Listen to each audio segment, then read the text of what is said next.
Царината ќе може директно да блокира банкарски сметки на граѓани кои имаат царински долг. Од тие причини и за Царинската управа со најавените измени на Законот за банки, за кои деновиве се крена бура во јавноста, се симнува банкарската тајна на трансакцијските сметки. Но од Царината тврдат, сметките нас не интересираат. Ова е само начин како присилно да го наплатиме царинскиот долг. Царината и досега имаше право да ги блокира сметките на фирмите, но не и на физичките лица. Кога царината од КИПС ќе го побарала бројот на трансакцијската сметка на некој граѓанин, оттаму ја одбивале со образложение дека за тоа немаат законска основа. Затоа постапката досега се вршела преку управата за јавни приходи. Царинската управа не бара увид во трансакцијските сметки на физичките лица, него едноставно Царинската управа бара да си постапи согласно својата надлежност која има според Царинскиот закон да изврши присилна наплата према физички лица кои имаат одреден долг према Царинската управа.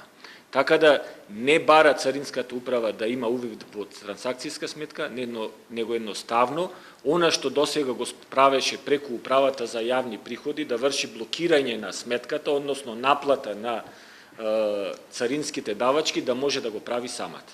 Според податоците на царината, во моментов има околу 100 физички лица со царински долг од вкупно 2 милиони денари, за кои од банките треба да се побара блокирање на трансакцијските сметки.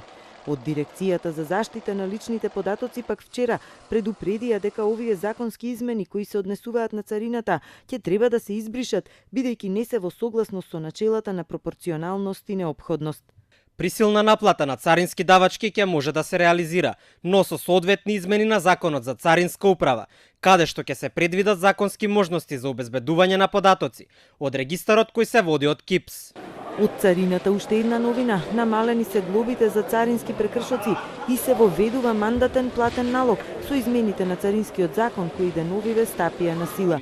Од царината велат дека со ова се излегува во пресред на барањата на бизнисот, мандатните казни кои се за лесни прекршоци, технички или административни, и кај нив нема простор за жалба, значајно се намалени. За фирмите од 250 сега се сведени на 50 евра, а за физичките лица од 50 на 15 евра.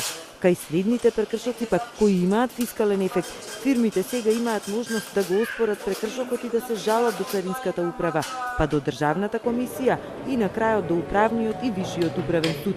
Со ова, вели директорот на царината, се намалува просторот за субјективност на царинските службеници и нивна корупција, а беше и една од главните забелешки на ЕУ како форма на притисок врз компаниите.